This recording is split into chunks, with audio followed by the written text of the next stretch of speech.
Alright, so this is my first lathe. I purchased a South Bend off Craigslist. It is a, what is that, 2722 XB. 21. It has a short bed. It's a Junior 9, 1928. It is only 30 inches from the edge of the bed here, and so I've probably got, what is it, it's less than 18 inches between centers. I can measure it real quick.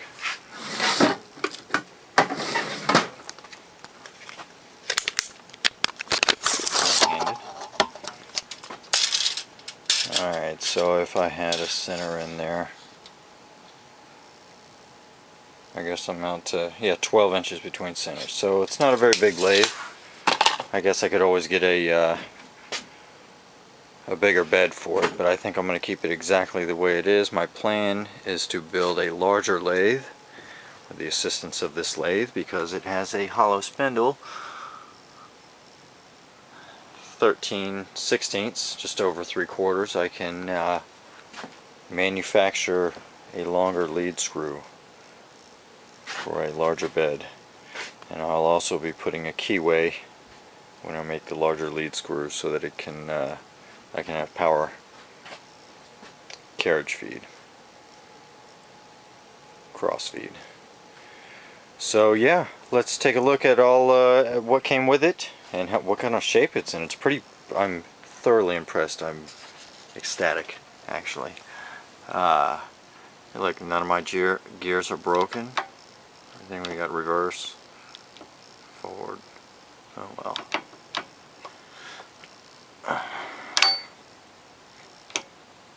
Yeah, anyhow, they work. If I weren't mashing them up. Okay, and I've got a complete set of change gears.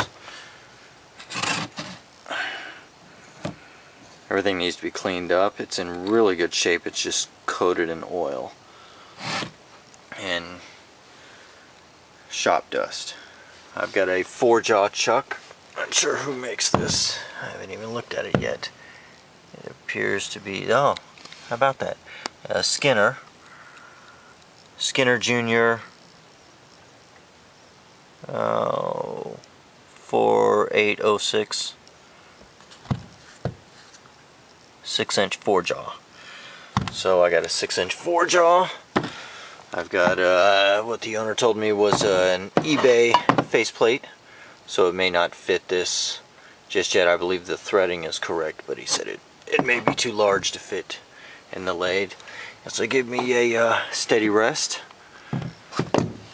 which was not made for this lathe, and so he kind of butchered the end of it a little here with a hacksaw to give it so that it would ride on the V-ways. So I'll be cleaning that up so I don't do any more damage to the V-ways then, because they are in really good shape. Okay, so that's pretty nice. I mean, at least I have a part to work with. It's better than having to create something. Okay, what else came with this thing? Let's see, I got a toolbox with a little bit of tooling. So, Spindle Oil, I don't know, it just gave me I don't know exactly what that is, but it's in a spout. Zoom spout. Okay, got a set of calipers for measuring, a machinist's scale. What is this? Who makes this? Oh, it's metric and inches. And we have conversions on the back, conversion table. Does not say where it was. Oh, stainless steel. Okay, anyhow. Some T-slot clamping. Dog. Not sure exactly, another dog somehow or another. I'm not sure what that's for. Probably some other miscellaneous metal pieces appears to be some kind of a clamp, but I'm not sure exactly how it was working. May not be. Maybe for that. I'm not sure. Alright, I have a Jacob's chuck. What is this?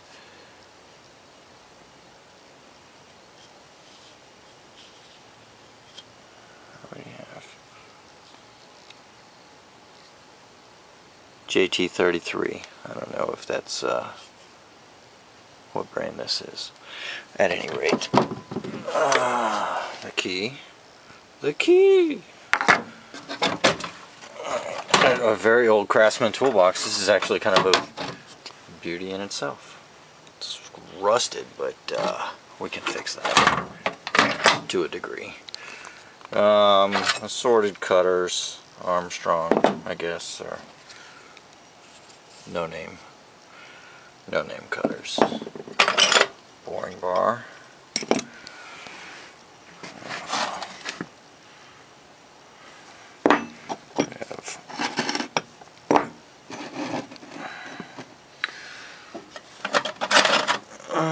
An actual ace tool holder. It's a bit of light. Okay, so that is a left hand.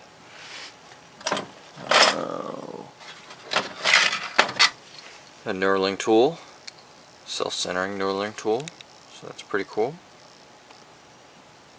Who makes that? Nobody makes that. Nobody's proud enough to put their name on that. Alright. A proto wrench.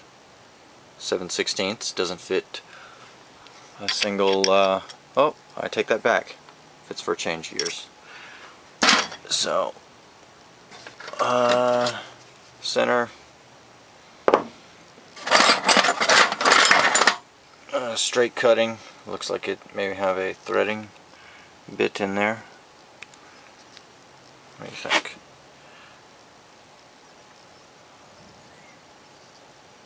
There we go. I'll have to look back at the my cutters here and see what's what. I'm sure I'll be buying some more. 3/4 inch wrench that I don't know where that goes on this lathe. And that's pretty much all we have here. Assorted little wrenches and an Irwin step bit. And that's pretty much it. Bottom's empty and rusted. So that's what I got with this. And oh, another thing too. He has a 3-phase motor. 3-phase, what is this? What are we looking at here?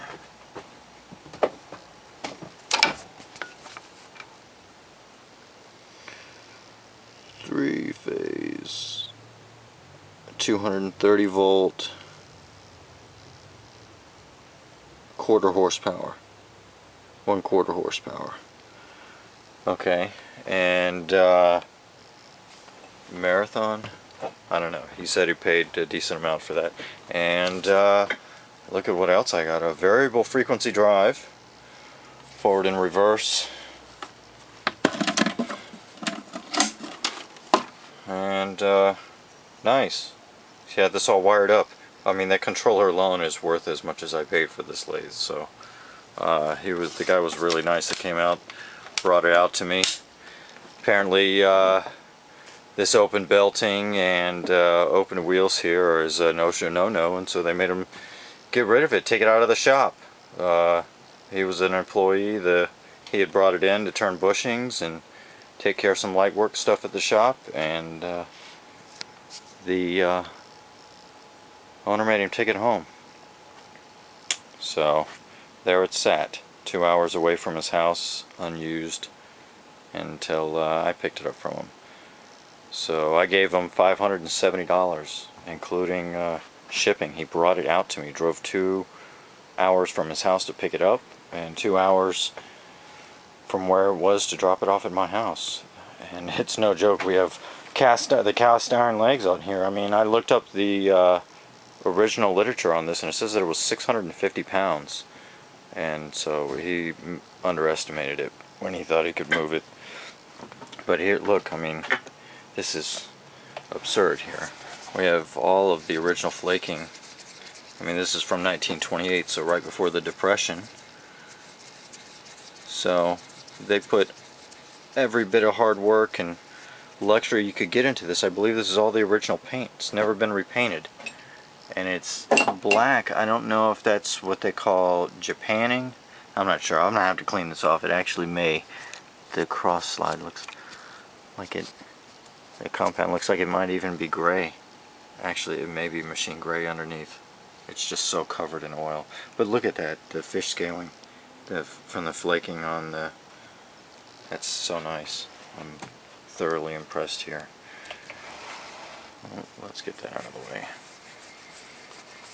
So, I mean, the spindle is extraordinarily tight. Everything on here is very tight, and that may be because of grease and buildup. But it, I mean, I've got... Here we go. Let's go to...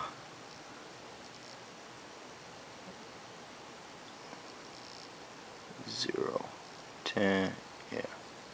Well, let's just go there, okay, because it's legible. There. 16 thousandths.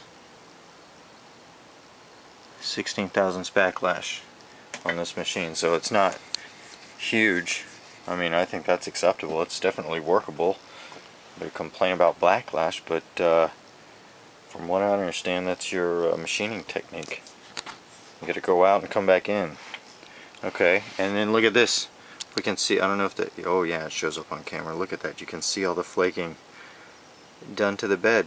There's hardly any wear. There's hardly any wear in this thing. I think I found a piece of treasure. It's amazing. So look at that, and I've got, I believe these are wipers on here, and I hadn't studied enough before I got it, but I thought that the chaser for threading was missing something, but you just loosen this and turn it in there. There is a chipped tooth. I don't know if it shows up on camera. There is a chipped tooth right there. So you have to be careful. I have to set it in on that chipped tooth to make sure that it tracks, because if you just set it in on the other teeth and you're moving along, all of a sudden it'll skip a number. So you've got to watch that. But it looks like this is a canvas belt. I will probably stick with this until I learn a little bit more. That way I don't damage the lathe. I will be putting a serpentine belt in there later. He told me that these are all babbited bearings in here, so and he's always oiled them. The oil caps are still the spring. Everything still seems to be in good working order. I mean, there's no felt or anything, no cotton in there. I don't know if they're supposed to be on these lead screws, but I've got another bolt here, and I'm not sure what this is for. It appears like there's another, I mean, you can see this, there's gearing here on this hand wheel, and I'm not sure if that was for some kind of an attachment, to drive an attachment on here. I'll have to research that and find out. But yes, I will need to put a what do they call this? A collar to center it here, so that I can run the lead screw out, because of what I plan to do. I'll have to check and make sure that this is good machining practice, but I intend to work Acme thread between centers until I get down to a point, and then I will reset in the groove. I'll take the tailstock off, and the steady rest that will clean up the pad there that wears on the ways, and then I can keep extending the Acme screw through there and thread it much longer, because I intend to build like a tool room lathe, an engine lathe, something bigger and badder, monster. So yeah, you'll be seeing more. I'm gonna break this whole thing down, clean it all up, and I'm gonna start with the South Bend projects. I found literature on first year lathe projects from South Bend, and it is to build a grinder, to grind your lathe tools and whatnot. Are two-sided, and you're basically building the spindle, and it will be to replace this, because this is kind of funny. I mean, it sharpens lawnmower blades, but you can see it's nowhere near round. And I've never dressed it, so there's quite a divot in there. So I'll be building a new shaft and building a nice grinder to grind my lathe bits on, and this motor will probably drive it. This was my grandfather's setup, and it's not the greatest of tools, but has sentimental value, and I like the way it sits. These are washing machine motors. He was a innovative person, so use what you got.